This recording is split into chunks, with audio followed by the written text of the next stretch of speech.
No surgeon ever does their first exploratory.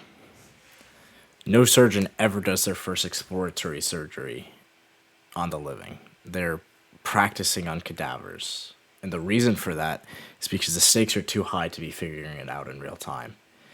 Similarly, in trading, backtesting needs to be that operating room for you. It's not a replay mode. Replay mode is a mock up for testing that's over glorified at best. And you already know what's coming next in those scenarios. It's like opening up to the end of a book and reading the very last chapter.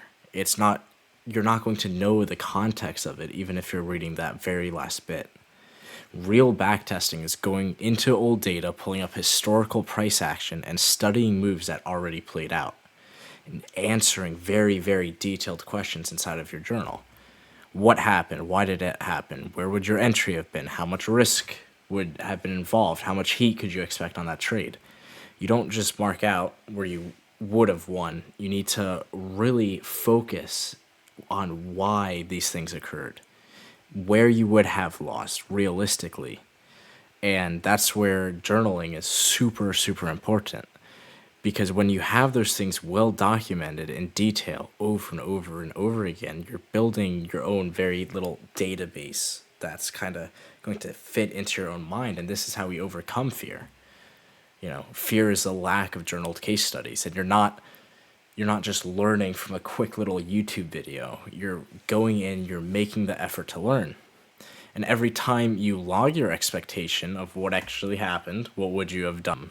You're training your instincts over and over, and now your gut is going to start to shift, right? It's going to shift from, I'm worried now that this is going to be a losing trade, to no hesitation with confidence and clarity. And if you start selling early, those things are going to end because you expect when price isn't going to hit your PT. You know how to partial, you know when to go break even because you get to see what actually happened for a fact. And we have to remember that price is perfect. This is a repeating phenomenon. And we really hyper fixate on the idea that price is perfect. And that's where everything becomes super clear for us. Here's the September contract for the NASDAQ on the hourly chart. And what we're looking at is a very low resistant liquidity run. And this is what we want to specialize in. So this is where our focus is going to be.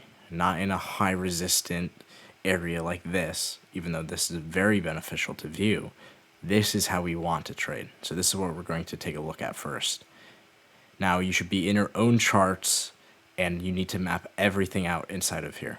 So you should do that now, pause the video and do that, and then compare it to mine.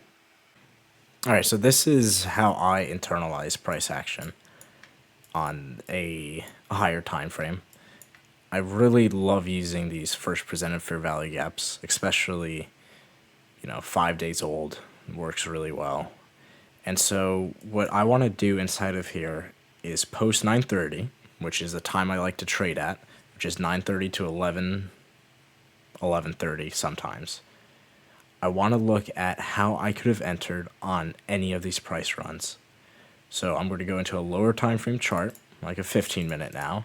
I'm going to do the exact same thing, right? I'm going to keep on doing a top-down analysis on what happened inside of this price action and really focus, right? Like this 10-15 entry there on that 15-minute fair value gap. I'm going to mark that out, how it ran up to regular trading hours high here into Friday's first fair value gap. Then lower, scroll,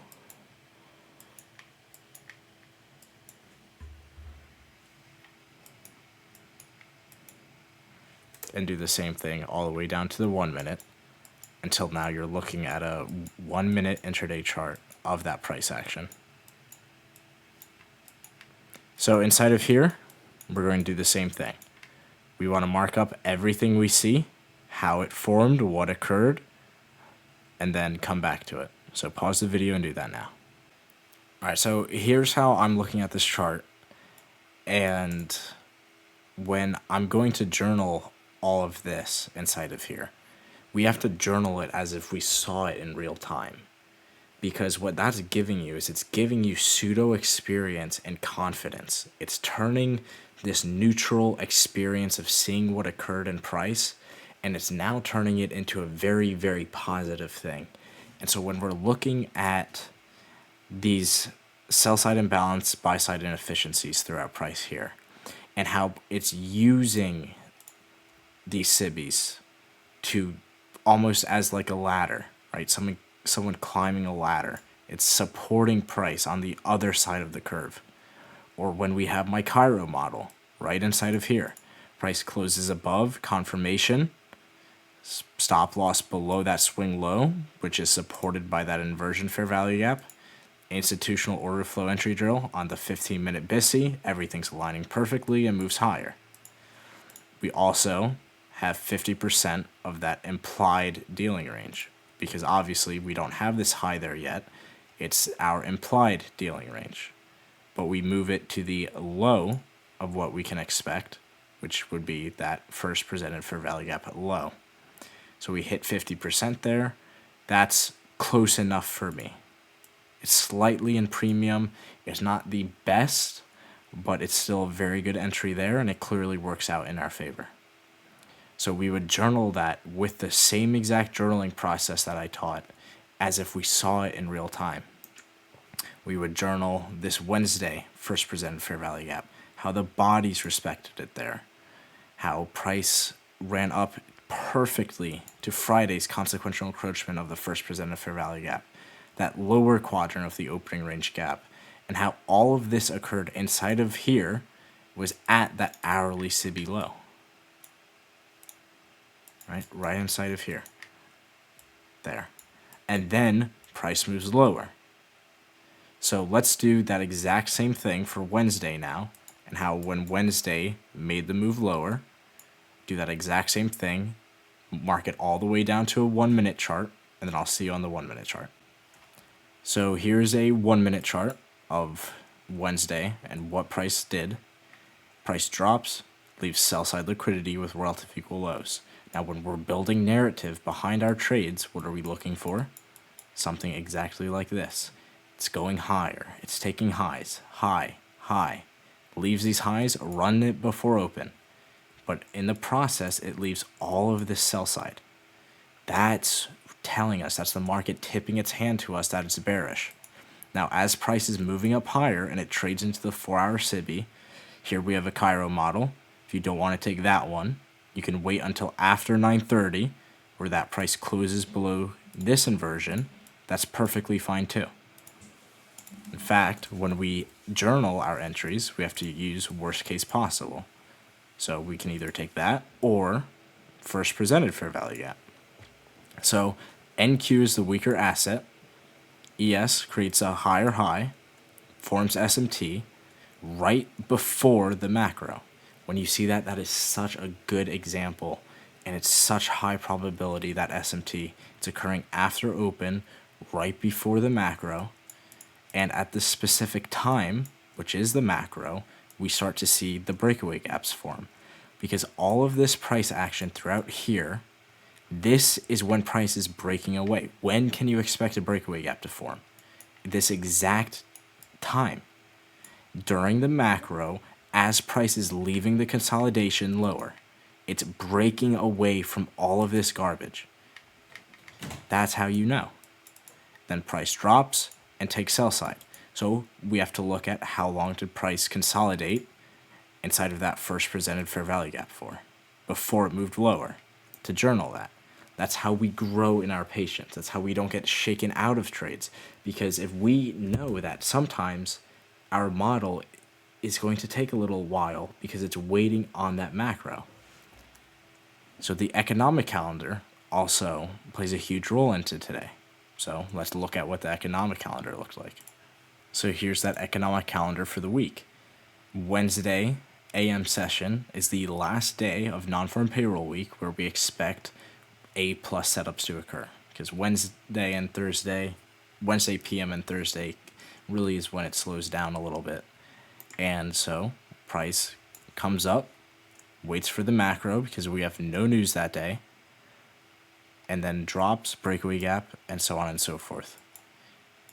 Now, there's so many things in here that you can journal. The SMT at the specific time, the macro, which entry you want. It doesn't have to be a Cairo. It doesn't have to be first presented fair value gap. You can take the breaker block inside of here. Whatever is prevalent for you, that's the journal. That's what you add in there, and you journal that model. When we're really looking at price action, backtesting is not optional. It's kind of the difference between going into the market calm, confident, like that surgeon with steady hands and a clear mind, versus a gambler who's going to be afraid and excited over every little small fluctuation in price. Do the hard work in the past, the charts, the data, the collection, seeing what you like and how it fits to you.